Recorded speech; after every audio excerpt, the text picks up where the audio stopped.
హల్లెలూయా. హల్లెలూయా. హల్లెలూయా. హల్లెలూయా. నజరేయుడైన యేసుక్రీస్తు ప్రభువా, నీ పాదములకు వందనాలు, స్తోత్రములయ్యా. నిన్నటి ఉదయకాలం నుండి ఉదయకాలం వరకు నాయన మమ్మల్ని అందరూ సజీవ లెక్కల నుంచి కాచి కాపాడిన దేవా నీకే స్తోత్రం. యేసుక్రీస్తు ప్రభువా నీకు వందనాలు అయ్యా. గ్రూపులో ఉన్న తండ్రి, నా సహోదరులను వారి కుటుంబ సభ్యులు చేసిన ప్రతి అపరాధ దోష పాపములను క్షమించిన ఆయన మీ రక్తంతో కడగండి, పవిత్రపరచండి, పరిశుద్ధపరచండి నాయన. నువ్వు పరిశుద్ధుల కనుక నాయన మేము కూడా పరిశుద్ధులుగా ఉండటానికి నీ కృప మెండుగా మా అందరి చుట్టూ దయచేయండి. స్తోత్రములయ్యా. ఎవరెవరు అనారోగ్యంతో ఉన్నారో బిడ్డలందరినీ జ్ఞాపకం చేసుకోండి. ఈ నామం పెట్టబడిన ప్రతి ప్రజలను నేను కాచి కాపాడిన దేవానికి స్తోత్రములయ్యా. అయ్యా, ప్రపంచంలో అనేక రకాలుగా జరుగుతున్నది నాయన. సమస్త మీద దేవుడు నాయన నీ నామం పెట్టబడిన ప్రతి బిడ్డను కాచి కాపాడు దేవానికి స్తోత్రములయ్యా. వారి కొరకు మేమందరం ప్రార్థించగా వారికి శాంతి సమాధానం కలగ చేసిన ఆయన అయ్యా, వారందరినీ మీ రెక్కల కింద భద్రపరచని దేవానికి వందనాలు. స్తోత్రములయ్యా. యేసయ్యా, మీరు మా మధ్యకు రండి నాయన, మా ప్రార్థన చేయి ఆలకించండి నాయన. నేను నా భర్త నా బిడ్డలు చేసిన ప్రతి అపరాధ దోష పాపములను దయతో క్షమించిన ఆయన పరిశుద్ధపరచండి, కాచి కాపాడండి అయ్యా. అయ్యా నాయన, ఈ దినాన ప్రభాని ఇద్దరు బిడ్డలు నీ వాక్యాన్ని ప్రకటించబోతుండగా ఆ ఇద్దరు బిడ్డలు మీరు స్వాధీనపరచుకొని మీరు మాతో మాట్లాడండి అయ్యా. ఈ దిన జీవహారం మాకు దయచేయండి. ఎవరికి ఏ వాక్యం అవసరమైనదో ప్రభా, నీ చిత్తం ఏమైనదో మా పట్ల తెలియచేయండి, మాట్లాడండి. పరిశుద్ధాత్మ దేవుడా, మీరు మాలోకి రండి నాయన. అయ్యా, నీ ప్రభావంతో మమ్మల్ని నింపండి, నీ శక్తితో మమ్మల్ని నింపండి, నీ బలముతో మమ్మల్ని నింపండి ప్రభా. నీ బిడ్డలతో మీరు మాట్లాడండి నాయన. మాట్లాడే దేవుడివి, కనికరించే దేవుడివి, కాపాడే దేవుడు నాయన. ఎవరిని దేవుడు కాదు నాయన. సహాయం దయచేయండి. ప్రతి ఒక్కరు ప్రార్థన మీరు ఆలకిస్తున్నాను. ఆలకించేందుకు నీ కృతజ్ఞతలు స్తోత్రములు చెల్లించుకుంటూ మమ్మల్ని అందరినీ మా ప్రాణాత్మ దేహంలో నీ సన్నిధిలో పెట్టుకుంటూ ఈ కొద్ది ప్రార్థన ఆలకించి ప్రతిఫలం దయచేయమని నజరేయుడైన యేసుక్రీస్తు ప్రభు నామమున వేడుకొంచు ప్రార్థిస్తున్నాను తండ్రి. ఆమేన్. ఆమేన్. 40 మంది ఆమేన్. హల్లెలూయా. హల్లెలూయా. ఆమేన్. హల్లెలూయా. మహోన్నతుడా యేసుక్రీస్తు ప్రభువా, నీ దాసుడు నీ సన్నిధానంలో నుంచి ఉన్నాడు. అవును తండ్రి, మరి నేను మాట్లాడకూడదు అనుకుంటే నువ్వు ఇదే మాట్లాడంటే మాట్లాడక ఏం చేస్తాను ప్రభు నాయన. నీ కొందనాలు, నీకు కృతజ్ఞత స్తుతి స్తోత్రములు చెల్లిస్తున్నాను. నీ వాక్యము నాకు భద్రపరచుము. ప్రతి ఒక్కరూ కూడా భయముతో నీవు మాట్లాడే ప్రతి మాటను గుర్తించాలి ప్రభువా. మనుషులము, అవును తండ్రి, నువ్వు మాట్లాడాల్సిన దేవుడు. మాతో మాట్లాడమయ్యా యేసయ్యా. అక్కడ నా ప్రజలందరూ ఉన్నారు కదా, వాళ్ళు నీ మాట వినాలి యేసు ప్రభువా. వారి కుటుంబములన్నీ కాచి కాపాడుమని యేసుక్రీస్తు ప్రభు నామమున వేడుకొంచు ప్రార్థించున్నాను తండ్రి. ఆమేన్. ఆమేన్. ఆమేన్. అమ్మా దేవునికి స్తోత్రం. హల్లెలూయా. హల్లెలూయా. నిన్న మీరు ఏమి తెలుసుకున్నారు చెప్పండి. తన ప్రాణాన్ని దేవునికి ఇచ్చి అనేకులకు ప్రతిగా విమోచన క్రయధనంగా తన ప్రాణం పెట్టాడు. ప్రాణాన్ని తండ్రికి అప్పగించాడు. ఆమేన్. ఆమేన్. కాబట్టి మనం భయము లేదు, ధైర్యముగా ప్రభు యేసుక్రీస్తు ప్రభువును సైన్యములకు అధిపతికు యెహోవా అని ప్రార్థన చేయుచున్నాము. ఆమేన్. దాంట్లో అందరికి అనుమానము ఉండదు, ఇక తీసివేసుకోండి. ఆమేన్. ఇక మరి ఈరోజు చాలా మంది ఏమని చెప్తున్నారంటే, సరే వాళ్ళకి తెలుసో తెలీదో కానీ అమ్మా ఏమా సహోదరి వచ్చిందా? బ్రదర్ గారు వందనాలు. వందనాలు. ఇప్పుడు మత్తయి సువార్త 25వ అధ్యాయము 1వ వచ్చే ఉన్నము నుంచి 9, 10 దాకా ఒకసారి నిదానంగా చదవాలి. నిదానంగా చదివితే దానిలో ఉన్న నిగూఢమైన రహస్యము కూడా ప్రభు మీకు తెలియజేస్తున్నాడు. కొంచెం పెద్దగా మీరు నిదానంగా పెద్దగా అది గనక మీరు ఏదో రకరకాల చేసుకోండి, అది మీ ఇష్టము. మీరు మీ ఇష్టానుసారం అనుకుంటే అనుకోవచ్చు. కానీ ఇది నేను చెప్పుతున్నటువంటిది నేను మీకు తెలియజేస్తున్నాను. గ్రహించండి, చిన్నగా జాగ్రత్తగా గ్రహించండి ప్రతి ఒక్కరూ. పరలోక రాజ్యము తమ దివిటీలు పట్టుకొని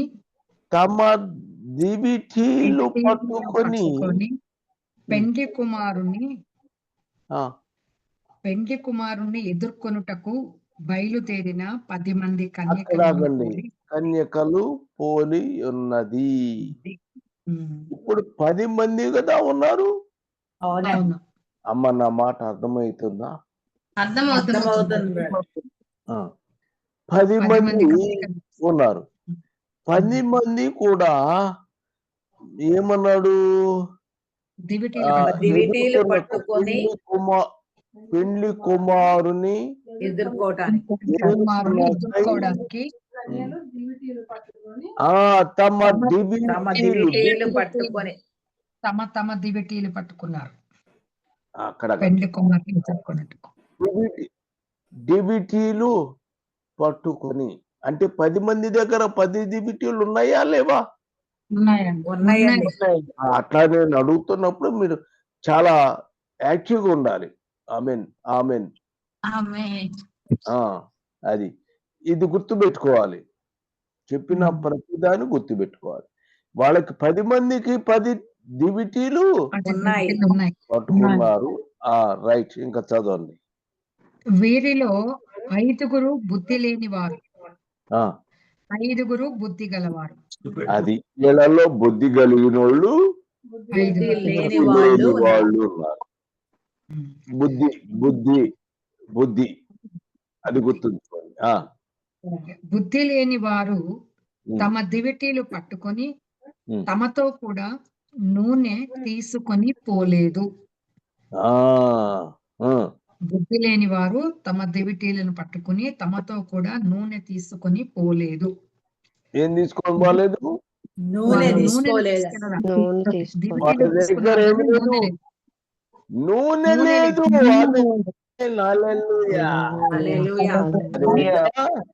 నూనె తీసుకోలేదు.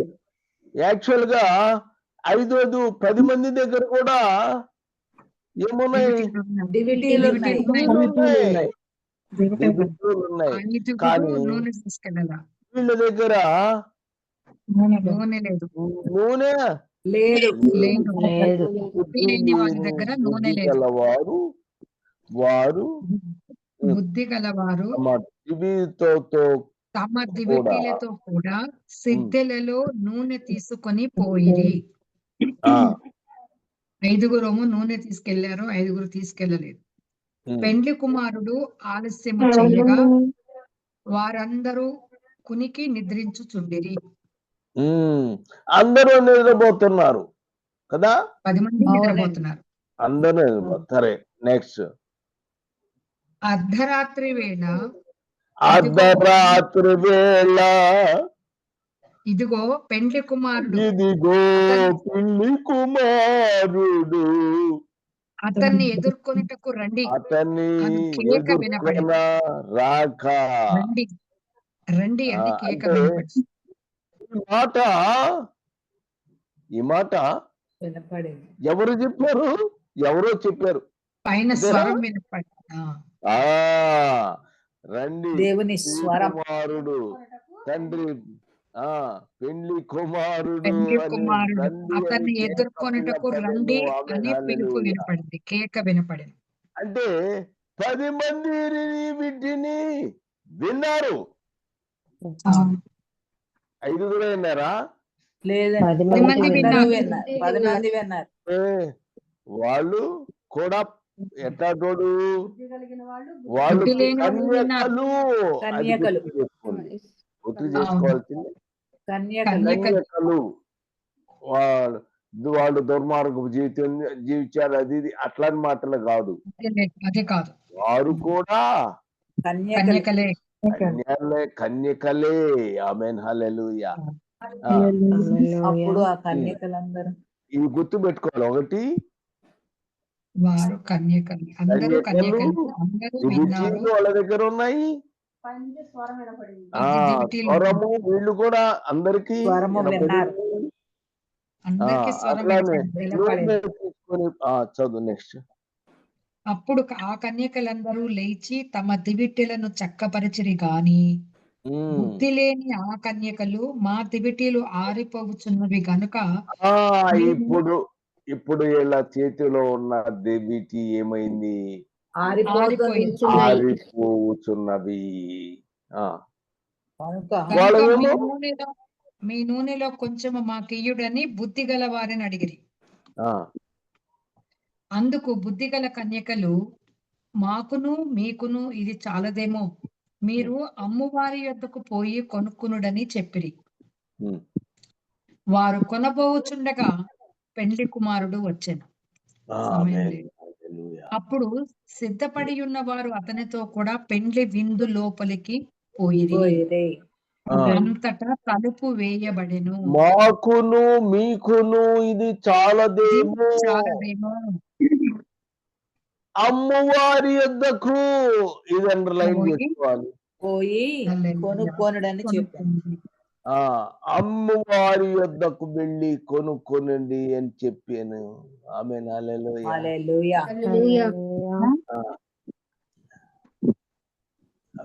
చదవండి. వారు కొనబోచుండగా పెండ్లి కుమారుడు వచ్చెను. అప్పుడు సిద్ధపడి ఉన్న వారు అతనితో కూడా పెండ్లి విందుకు లోపలికి పోయిరి. అంతటా తలుపు వేయబడెను. ఆమేన్, హల్లెలూయా. హల్లెలూయా. ఈ వాక్యాన్ని జాగ్రత్తగా చదువుకొని ఇప్పుడు లేఖన భాగనాన్ని జాగ్రత్తగా పరిశీలన చేయవలసినది. ఆమేన్. ఇప్పుడు ఏం చేస్తామంటే 5+5 కదా? అవునండి, 10 మంది. ఇప్పుడు మీరు ఎక్కడికి వస్తారంటే నేను చెప్పినంత వరకే చదవండి, ఎక్కువ చదవనప్పుడు మళ్ళా చదవండి. ఆమేన్. హెబ్రీయులకు రాసిన పత్రిక, హెబ్రీయులు 6వ అధ్యాయము 4వ వచనాన్ని చదవండి. ఒకసారి వెలిగింపబడి ఆగు తల్లి. ఒక్కసారి వెలిగింపబడి ఏమి వెలగాలి? ఆమేన్, హల్లెలూయా. ఏం వెలగాలమ్మా? మీ దగ్గర ఉన్నంటే దివిటీలు వెలిగాలి కదా? అంతవరకు సరిపోయిందా? తర్వాత ఏం చేస్తారంటే నెక్స్ట్ ఒకసారి వెలిగింపబడి పరలోక సంబంధమైన వరమును రుచి చూచి పరిశుద్ధాత్మలో పాలివారై, అంతవరకు పరిశుద్ధాత్మలో పాలివారయ్యి ఏం పొందారు? వీళ్ళు వాళ్ళు ఇద్దరు కూడా పరిశుద్ధాత్మలో పాలు పంచుకున్నారు. అందరూ కన్యకలే. ఆమేన్. వీళ్ళు పరిశుద్ధాత్మను పొందారు, వాళ్ళు పరిశుద్ధాత్మను పొందారు. దివిటీలు ఉన్నాయి. పొందుకున్నారు. తర్వాత ఏం చేశారు? తర్వాత చదవండి. దేవుని దివ్య వాక్యం దేవుని దివ్య వాక్యమును రాబోవు యుగ సంబంధమైన శక్తుల ప్రభావమును అనుభవించిన తరువాత, రుచి చూచిన తరువాత తప్పిపోయిన వారు తమ విషయంలో దేవుని కుమారుని తప్పిపోయిన వారు తమ విషయములో దేవుని కుమారుని మరలా వేయించు. బాహాటముగా మళ్ళీ సిలువ వేస్తున్నారు. మొట్టమొదటి వాళ్ళు ఎవరు? కన్యకలే, పరిశుద్ధాత్మ పొందుకున్న వారే. వాళ్ళు కన్యకలు. ఇక్కడ తప్పిపోయారు, పరిశుద్ధాత్మలో ఉండి తప్పిపోయారు. పరిశుద్ధాత్మ పొందుకున్నారు, అన్ని బాగానే ఉన్నాయి వాళ్ళంతా కూడా, కానీ తప్పిపోయారు. తప్పిపోయినందువలన వాళ్ళకి ఇక లేదు కదా. కాబట్టి వాళ్ళు కూడా దివిటీలకి ఇస్తున్నారు, వాళ్ళు కూడా ప్రార్థన చేశారు, వాళ్ళు కూడా దేవుని పిల్లలుగా ఉన్నారు, కానీ పరిశుద్ధాత్మ అభిషేకము పొందారు, కానీ ఏం చేశారు? తప్పిపోయారు. వాళ్ళు అనుకున్నారు తప్పిపోయారు, కానీ కంప్లీట్ గా ఇప్పుడు కూడా పరిశుద్ధాత్మ అభిషేకం నేను ఇప్పుడు కూడా పొందుకున్నాను అనుకుంటున్నారు. ఇంతకు ముందు పరిశుద్ధాత్మ అభిషేకం పొందించినప్పుడు తర్వాత ఏం చేశారు? పోగొట్టుకున్నారు అభిషేకాన్ని. తప్పిపోయారు. అభిషేకము ఆ సంగతి వాళ్ళు మర్చిపోయారు. సంగతి పరిశుద్ధాత్మ మళ్ళా అభిషేకం అనేటువంటిది అట్లానే ఇప్పుడు భాషలు మాట్లాడతారు, అన్ని పరిశుద్ధాత్మ అభిషేకము అన్ని మీరు పొందారు, బాగానే ఉంది. కానీ చిన్నగా క్రమేపీ ఏమైంది? వాటిని వదిలిపెట్టారు. వాళ్ళు క్రీస్తు యేసుని సిలువ వేసినటువంటి వారుగా తయారవుతున్నారు. గ్రహించండి. అప్పుడు తర్వాత అక్కడ నుంచి వీళ్ళు కన్యకలు ఏమన్నారు? ప్రభు వచ్చి కాబట్టి ఇద్దరికి సౌండ్ వినపడుతుంది, ఇటు వీళ్ళకి వినపడుతుంది, వీళ్ళకి వినపడుతుంది. వీళ్ళు వాళ్ళకి ప్రార్థన చేసుకుంటున్నారు, మేము పరిశుద్ధాత్మ పొందామని అనుకుంటున్నారు, కానీ ఈ 5గురు అభిషేకము పోగొట్టుకున్నారు. మామూలుగానే ఉన్నారు, కానీ వాళ్ళు ఎలా ఉన్నారు? మామూలుగానే ఉన్నారు. అప్పుడు వాళ్ళు వచ్చారు. వచ్చిన తర్వాత ఇంకప్పుడు ఏం చెప్పారు? 9వ వచనంలో, 8వ వచనంలో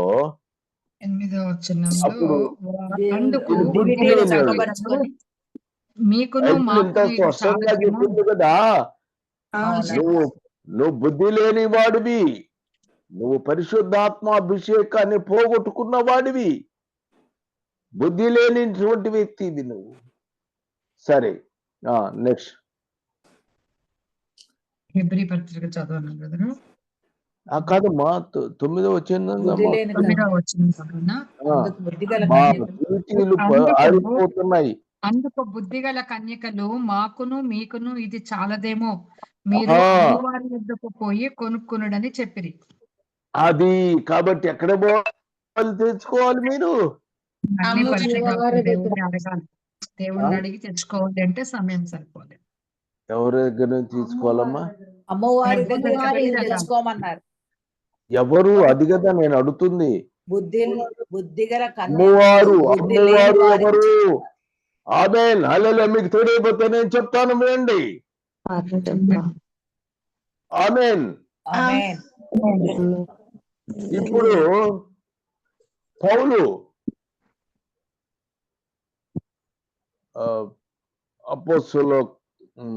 అపోస్తులు 8వ అధ్యాయము నేను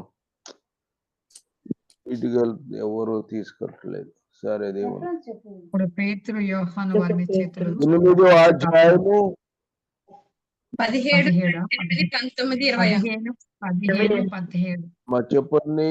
నీవు 8వ ద్రవ్యము అధ్యాయం 17వ వచనం చదవండి, బ్రదర్ లేకపోతే 14వ వచనం 8వ అధ్యాయము 14వ వచనం 17వ వచనం. సమరయ్య వారు దేవుని వాక్యము అంగీకరించరని యెరూషలేములోని అపోస్తలులు విని పేతురును యోహానును వారి యొద్దకు పంపిరి. మీరు వచ్చి వారు పరిశుద్ధాత్మను పొందవలనని వారి కొరకు ప్రార్థన చేసిరి. చదువు నెక్స్ట్. అంతకు ముందు వారిలో ఎవని మీదనూ ఆయన దిగి ఉండలేదు. వారు ప్రభువైన యేసు నామమున బాప్తిసము మాత్రమే పొందిన వారై ఉండిరి. అంటే ఇక్కడ మీరు చదువుతుంటే టైం అయిపోయింది, నా టైం అయిపోయింది కనుక క్లుప్తంగా చెప్తాను, మీరు గ్రహించండి, గుర్తుంచుకోండి. కాబట్టి పౌలు గాని పేతురు గాని ఇదంతా పరిశుద్ధాత్మ యొక్క అభిషేకము వారు పొందుకొని ఇతరులకు అనేకరకు సహాయము చేసేటువంటి వారుగా ఉన్నారు. పరిశుద్ధాత్మ చాలా మంది విశ్వాసులైనటువంటి వారికి మాత్రము వాళ్ళ ప్రార్థన చేసి రావటం లేదు, కానీ కొంతమందిని ఆయన ఏర్పాటు చేసుకున్నాడు. వారు పరిశుద్ధాత్మను పొందుకున్నారు. వారు చెయ్యి పెట్టి ప్రార్థన చేసే ఏమవుతుంది? పరిశుద్ధాత్మ అభిషేకం వాడికి వస్తుంది. కాబట్టి అమ్ముకొనుట పరిశుద్ధాత్మ వరము దేవుడు వాళ్ళకి అనుగ్రహించుగా ఇచ్చి ఉన్నాడు. ఆమేన్, హల్లెలూయా. ఈ విషయము తెలుసుకున్నవాడు ఎవడు? 19 వచ్చిన 20 వచ్చిన చదమ్మా. అందుకు పేతురు, ఇది మన అపోస్తుల కార్యంలో బ్రదర్, దీంట్లో 8వ పేతురు నీవు ద్రవ్యం ఇచ్చి. అప్పుడు పేతురు యోహానును వారి మీద చేతులుంచగా పరిశుద్ధాత్మను పొందిరి. 20వ వచనంలో అందుకు పేతురు, నీవు ద్రవ్యమిచ్చి దేవుని వరమును సంపాదించుకుందువని తలంచుకున్నందున నీ వెండి నీతో కూడా నశించును గాక. అంటే ఇక్కడ ఎవడొచ్చాడు? ఒకడు దుష్టుడు, దేవునిలో ఉన్నవాడు కాదు, ఎవడు? దేవుని ఎరగనివాడు. ఎరగనివాడు కానీ నీవు ఘోర దుష్టత్వము దుర్నీతి దూరములో ఉన్నట్టు నాకు కనబడుతుంది. కాబట్టి వాడు డబ్బులిచ్చి ద్రవ్యం పెట్టి నేను ఎవరి మీద చేతులు పెట్టానో వాడు పరిశుద్ధాత్మను పొందినట్లు ఎవరు అవకాశము నాకు కావాలని అడుగుతున్నాడు కదా. కాబట్టి ఏం చేయాలి? ఇది పరిశుద్ధాత్మను 4 రూపాయలు డబ్బులు ఇస్తానయ్యా నాకు ఇవ్వాలి అని. వీళ్ళు అమ్ముకునేవాళ్ళా?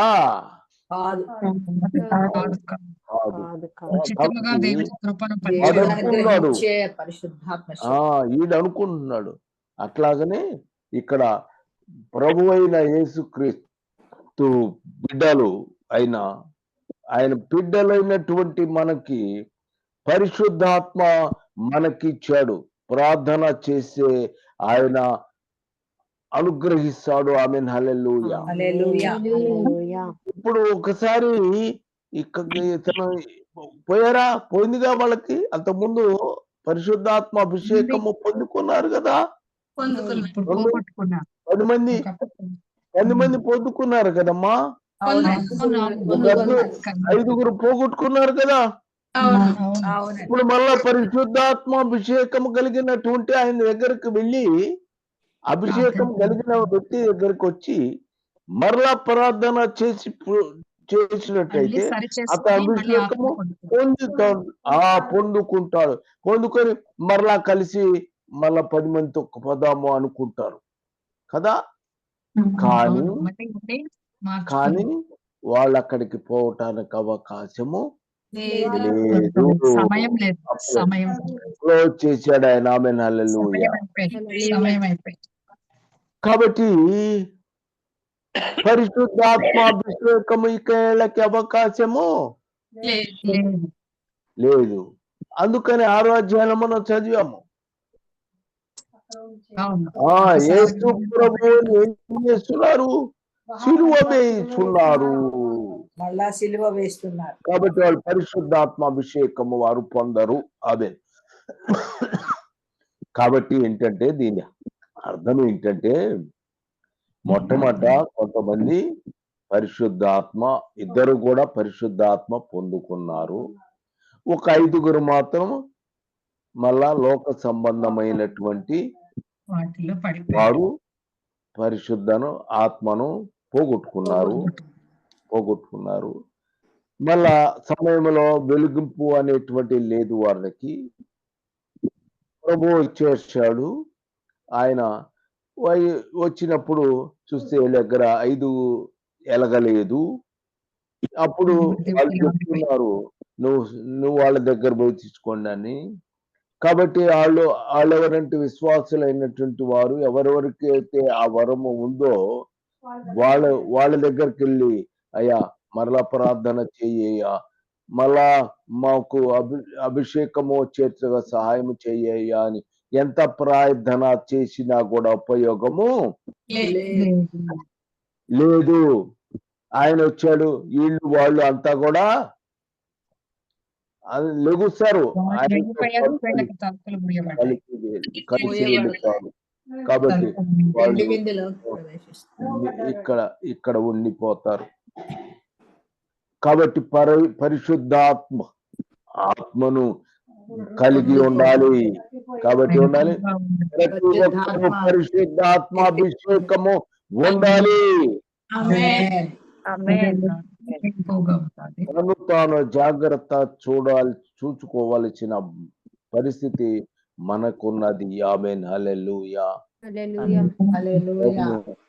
చాలా ఎక్కువైంది. ఆమేన్. హల్లెలూయా. దేవా మహోన్నతుడా యేసుక్రీస్తు ప్రభువా, ఇదిగో నాయన నువ్వు చెప్పావు, నీ వాక్యం నీ పిల్లలకు చెప్పినాను ప్రభువా. నాయన తండ్రి వాళ్ళకి తెలియజేయము. పరిశుద్ధాత్మ యొక్క శక్తిని నీ ప్రజలు పొందుకోలాగున సహాయము చేయండి. నీ పరిశుద్ధాత్మ మేమందరము పొందుకొని నీ కొరకు ఎదురు చూసే భాగ్యము కలుగజేయమని యేసుక్రీస్తు ప్రభు యొక్క నామమున వేడుకొంచు ప్రార్థిస్తున్నాను తండ్రి. అమ్మా అర్థమైందా తల్లి?